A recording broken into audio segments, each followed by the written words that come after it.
Hi, good evening, family.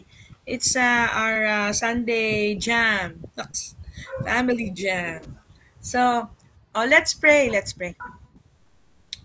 Our dearest Heavenly Father, we thank you for the joy, Lord, that you have given us because, Lord, we can be joyful and we can rejoice always because of the finished work of Jesus Christ at the cross.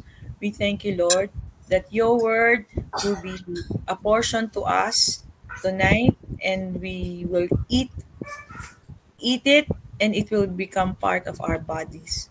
Thank you, Lord, that your resurrection life, Lord, will manifest because the same Spirit who raised Jesus from the dead lives in us. Thank you, Lord. No sickness can be in our bodies because the Spirit of Jesus is in us. We thank you, Lord. In Jesus' name, amen. Everybody say, amen. Chapter 6, It Shall Not Come Near You, Part 3. Okay, so we're still in Psalms 91, verse 7. Remember, we studied in the first two recordings, no, yung 1,000 may fall at your side and 10,000 at your right hand, but it shall not come near you. Meaning, whatever people might say about you, your friends, your family, or even your bosses, or even the government, or even the doctor, right? It will fall. It shall not come near you, or it shall not harm you. Yan, because the word of the Lord is God's account of you. And later we will discuss that. So um, I want us to study tonight yung second part. Only with your eyes,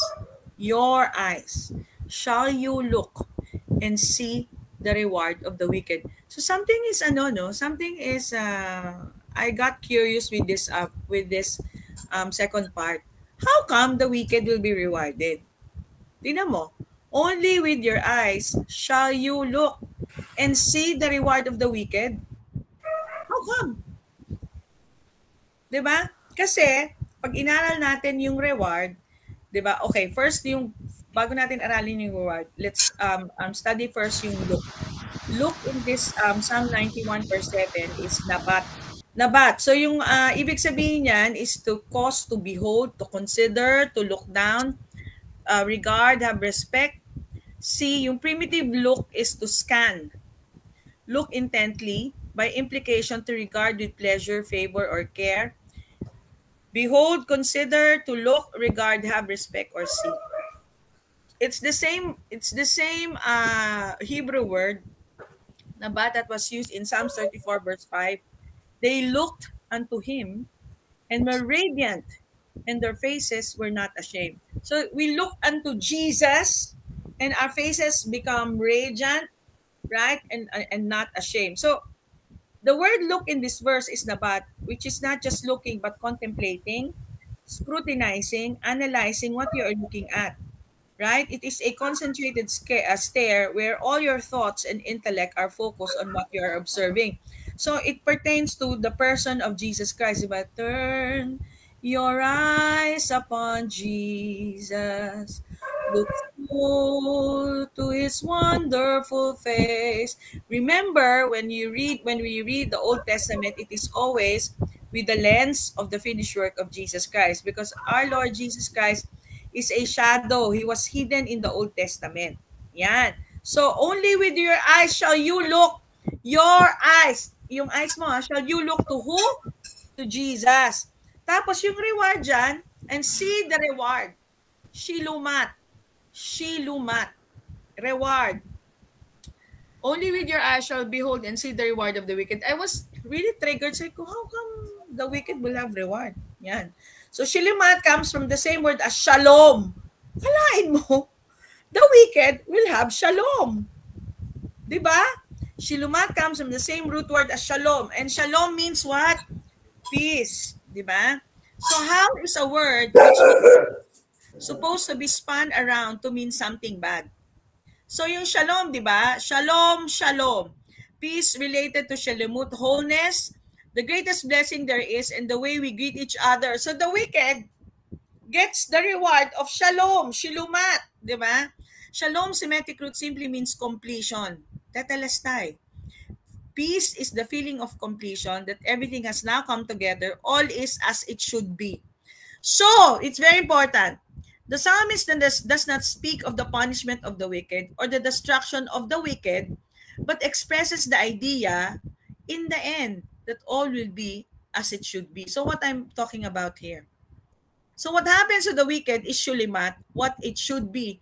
Before the sacrifice of the Lord Jesus Christ, we were enemies of God. Right? We are actually wicked. But because of the finished work of Jesus Christ, we were reconciled unto Him. And now, because of that, we have shalom. So actually, yung Psalms 91, verse 7 to 8 is talking about you and I. Right? We didn't do anything. But because of the finished work of Jesus Christ, look to the finished work of Jesus Christ. And your reward is what? Shalom. Shalom. Shalom. Wholeness. The greatest blessing there is the way we should greet each other. Shalom, Sam. Shalom, Alex. Shalom, shalom. Peace, peace. Hallelujah. Ang ganda, no? Hallelujah. You know why? There is this metanoia, right? Here is revealed the heart of the Father. In John 3:16, diba, the memory verse that everybody knows, for God so loved the world that He gave His one and only Son, that whosoever believes in Him will not perish but have everlasting life. He loves the world, including our enemies, including the one who is ridiculing you, including the one who has hurt you. He loves them. So, meaning, the heart of the Father, right, is all love. It's pure love. He doesn't want anybody to perish. That's why He gave Jesus, His Son. Hallelujah. So, sabi ko one time, some time ago, in the office, I had a curved ball. So, I was hurt by someone who's very close to me. But you know what? The Lord is saying shalom, even to that person. Shalom, shalom. So, we are now, through the finished work of Jesus Christ, we have this metanoia that, we can love our enemies. We can even bless them. Hallelujah. Hallelujah. So, this actually is, you can see it in the New Testament, in the story of Zacchaeus. You know that Zacchaeus was one of the most despicable person during that time because he was a tax collector. He was spit at on the street, cursed at by the children and the people of all ages, and the religious leaders read his name along with all the other tax collectors during the Sabbath in the synagogue, declaring that he could never be forgiven. So sa tingin nila, he is wicked. But you know what happened? In Luke 19:5, you will see when Jesus came to that place, He looked up and said, He looked up. He looked up. Hallelujah. Zacchaeus, hurry down, for I must stay at your house today. Zacchaeus, hurry down, for I must stay at your house today. You know that tayong mga Christian, meron tayong syndrome which is called someday. Someday. The best is yet to come. You know that this verse is saying, the Lord is in a hurry. The Lord wants to stay in your house, in you. And actually, He is in you. You must have this constant awareness that He is in us, because the Lord wants to fellowship with us. Jesus came along and sees him in a tree and calls him by name. Zacchaeus means, you know what his name means? Clean and pure. Clean and pure. He called to the Zacchaeus that was before the foundation of the world, clean and pure one, image and likeness of God. Come down, because today I dine in your house. Because today I want to have dinner with you. Calling to him and to us today to come down from the tree of lie. From the tree of lie. To come down from that lying tree and recognize that He abides in us, in our house. In us, as through us. Hallelujah! Hallelujah! So, now we go to Luke 19:16. I was triggered, actually, and this is actually very much connected to the Luke. Yung kwento nung, have you ever wondered what's the meaning of the 5 loaves and 2 fish. Taking the 5 loaves and the 2 fish, hindi 2 fishes and the 2 fish. And looking up to heaven, Jesus spoke a blessing and broke them. Then He gave them to the disciples to set before the people. So ito yung itsura, no? 2 fish and 5 loaves. Yan. Yung look up dyan in the Greek is anablepo. So the same, no? Yung parang nabat, anablepo. To look up, to recover sight. He looked up to heaven. Si Jesus ito, no? Look up is anablepo in Greek and means to look up and recover sight. When we look into the unseen realm, we recover our sight in the spirit, right? And see what He sees. And we see the finished work of Jesus Christ. What happened next? And the miracle manifests abundantly. When we look to Jesus, when we have this awareness that He is in us, miracles manifest abundantly. 12 basketful harvest from the invisible to the visible. You know that this is the first account of Sharon. May pa-Sharon si Lord. Diba? Akala nyo si Lord ang original na Sharon. May pa-take out. 12 basketful left over. So, pag nag-Sharon ka, biblical yun. So, yung Hebrew niyan, ra'a. Di ba yung consider to look? So, when we look, di ba, anablepo. Ano ba yung look? Di ba, naaral to natin, yung resh is a picture of the head, right? And alef is the picture of the sacrifice, the ox. And then, hey is the picture of grace. So, think about His sacrifice and His grace. Yeah, so yung palang ibig sabihin ng look, anablepo.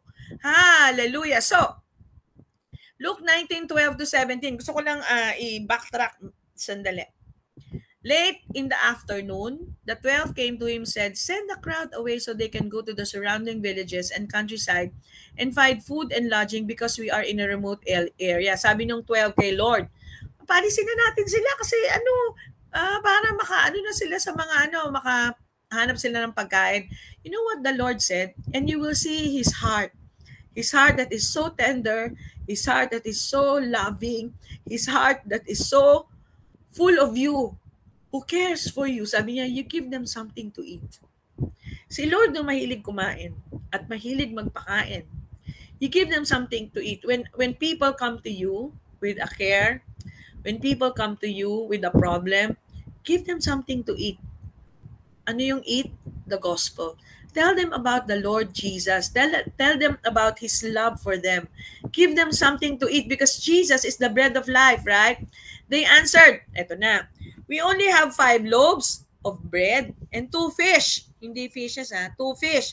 Unless we go and buy food for all this crowd, about 5,000 men were there. So 5,000 men, not counting women and children. But He said to the disciples, have them sit down in groups of about 50 each. So we are not despising churches who are 50, di ba? Actually, very biblical, no? 50 each. So, hindi porket malaki yung church, parang may preference, no? Hindi, So, sabi ni Lord dito, have them sit down in groups of about 50. The disciples did so and everyone sat down. Everyone sat down. So, this is a picture of you prepare for me. You prepare a table for me in the presence of my enemy. Ano yung enemy dito? Di ba? Lack. Walang pagkain. So everybody sat down. So pag may problema ka, sit down. Taking the 5 loaves and 2 fish and looking up to heaven. Di ba? He looked up to heaven. Look up to heaven when you have a problem. Because the Lord is your answer. When you see Him, you are changed. He gave thanks and broke them. Then He gave them to the disciples to distribute. They all ate and were satisfied, and the disciples picked up the 12 basketfuls of broken pieces that were left over. Sharon. O, diba? So, ano bang ibig sabihin, tita, ng mami, nung 5 loaves and 2 fishes? Yan. We have only 5 loaves of bread and 2 fish. Oh, this is original from the Lord to. O, diba? Hallelujah. When I was meditating on this. Diba 5 is the number of grace? 2, the number 2 is the person of our Lord Jesus Christ. Is the second person in the Trinity, diba? Kaya 2 fish. Kasi is one God in 3 persons, di ba? Di ba? He's the second person. So, it's again a picture of the Lord. Right? It's a picture of the Lord. So, talagang si Lord Jesus lang talaga yung dapat nating preoccupation. So, sabi ganun, ang ibig sabihin nito, we only have only 5 loaves and 2 fish. So, anong ibig sabi ng mga disciples? Oh, we only have a little understanding of grace and Jesus, and it's not enough. You know, that's why we're studying, no? Even the little understanding that you have, the Lord is saying, feed them, give them something to eat, preach the gospel to them. It's actually just saying, Jesus loves you, you know. He died for you, and the death that his death became your death, and his resurrection became your resurrection, and by his stripes you are healed. Kapag may sakit, ano? So even if you only have little understanding of grace and Jesus, and then sabi mo it's not enough, the Lord is saying, give them something to eat. Diba? Sabi niya, but he said to the disciples, have them sit down in groups of about 50, kataklino, to make to lie down. And then you know yung bread, diba? In the Greek, it's artos. Artos. Diba? Properly in the Hebrew, lahem yan eh, lehem. You know what is the meaning of artos? It is his divine provision. All the sustenance God supplies to yielded believer sin by sin to live his preferred will, thelema. So, what is the will of God in your life? His divine provision. His will is for you to live the abundant life, to live whole. Wala na tayong pinag-usapan na ano ba yung will ng Lord sa'yo? Maging successful, period. Yun. Right? His preferred will for you is artos. Hallelujah. So, he asked them what they had, and they just said 2 fish and 5 loaves of bread. Jesus took them in his hands, and what he did was introduce them, submerge them in the dimension of the kingdom, the realm of the spirit, and at that moment, the bread and the fish stopped being only part of the natural realm. The kingdom began to impregnate them. Heaven and earth were united in that food. The multiplying creative power of the kingdom took control over every particle of the matter. In the kingdom, everything can be multiplied. Everything can be created or restored. Then he said, pass them out. At his order, the bread and the fish multiplied at the apostles' hand when it was passed out. So when you are preaching the gospel, right, it is multiplied. Hallelujah! Woohoo! Hallelujah! So, in John 6:5-1, I am the living bread, artos. I stepped out of the heavenly realm into this earth suit. In the incarnation, ano yung ibig sabihin na incarnation? Jesus is in you. Now you are the temple of the Holy Spirit, so that everyone may feast on the idea of their true incarnate identity, mirrored in me, and discover the life of the ages incarnate in them. The bread that I will give is my own flesh. It will translate into life for the entire cosmos, for all people. And in John 6:54, you know this is very important. Your every meal is the celebration of the incarnation when we partake of Holy Communion. It is a celebration of Him being in you. To eat my flesh and drink my blood is to digest me like your body is designed to digest food, and it becomes flesh. This echoes the life of the ages and communicates the fact that you are co-reason with me in the final conclusion of my work of redemption.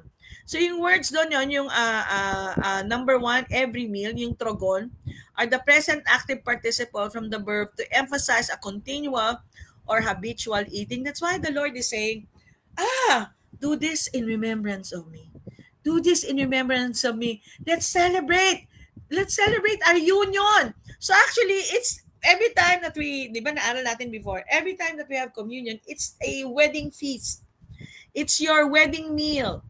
Jesus, John 6:55, my flesh is food in its truest form, and my blood is drink in its truest form.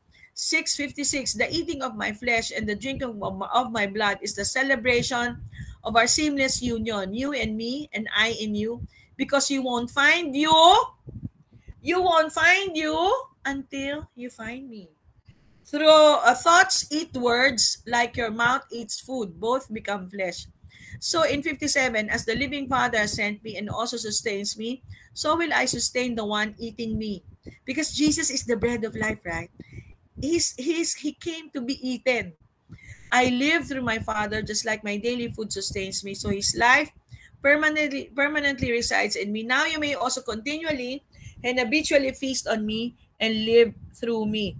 Every time you eat and drink or remember me, every meal celebrates the temple. Your body, ito maganda. Your body is God's address on this planet Earth. He does not dwell in buildings made by human hands. You will never again need to employ your willpower to diet and get into shape. Willpower is the language of the law. Love and value consciousness ignites belief. The revelation of the truth sets you free to be free indeed. The days of fast food and junk food are over. The table is sacred and celebrates your body as the sanctuary of your redeemed life, the life of your authentic design. So sitting around the table is a feast of friendship and delightful conversation. Eat food that blesses the temple. Most diseases are diet-related. Study nutrition. Ano yung nutrition natin? The new covenant, the gospel of grace. We have this treasure in earthen vessels. The vessel takes its value from the treasure it holds. Feast your mind on likeness realities. Make deity your diet. Digest me. Face your Father. And all this is from the Mirror Bible. So, yung last portion, Jesus spoke a blessing and broke them. The word worship in Hebrew is barak. Yung blessing dyan, means to kneel and to bless as an act of adoration. It is to honor someone. So yung Greek equivalent is eulogio, which means to speak well of, to praise, and to celebrate. So every time we praise and worship, right? So yung every time we bless, it's actually barak. Eulogio is two words, meaning good and well done, and logos is word. So, saan nabanggit yung saan una nabanggit yung worship? It's in Genesis 1:28, and God blessed them.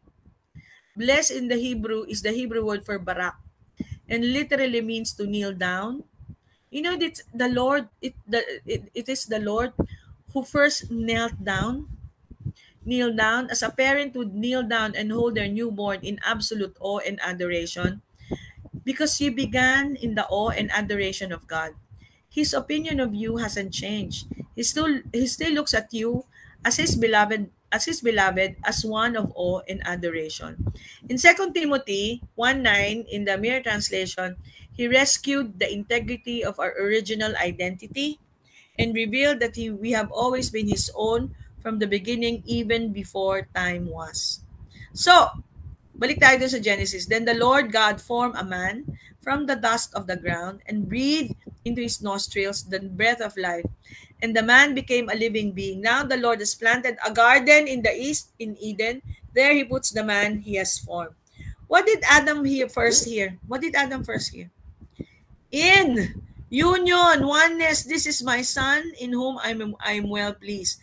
Yahweh Elohim breathed this life of eternal divinity in man, and then they fixed him in an enclosure, yung garden of their union of love. Yung garden pa lang, ibig sabihin pala niyan is union of love. Diba yung paradise, yung Eden? You are enclosed in their union of love. Hallelujah.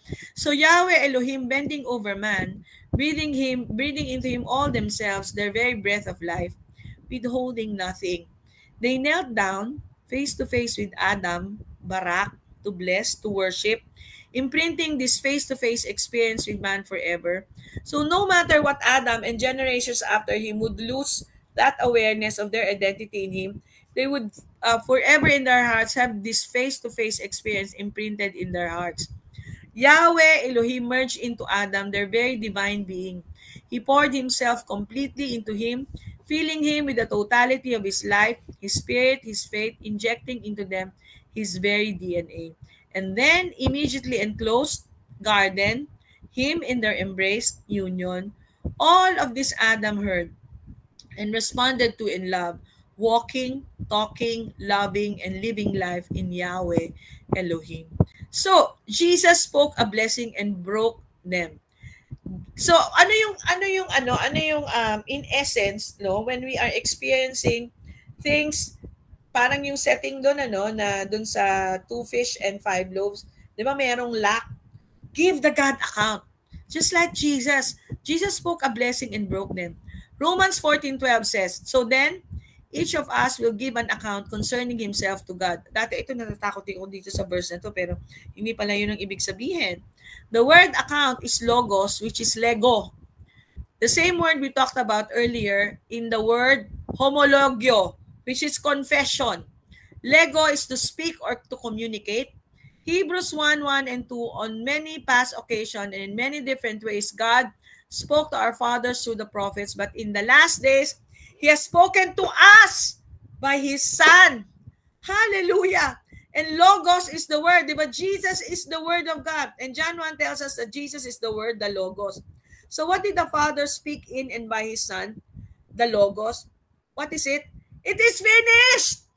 Hallelujah! So the word concerning this verse is peri, meaning all around, encompassing every side, covering all the bases. And the word gives means to utter, yield, receive, and bring forth. So in paraphrase, we will say, we will yield, we will receive, and we will bring forth everything that God has concluded about us in every area of our lives, everything that the Father has spoken regarding us in Christ's finished work. This is the God account. So what is God's account of you? Yan, yung mga accounting dito. Diba? Healed, prosperous, righteous, holy, perfect, complete, victorious, etc. We're not giving an account to God of ourselves, of our behavior. No.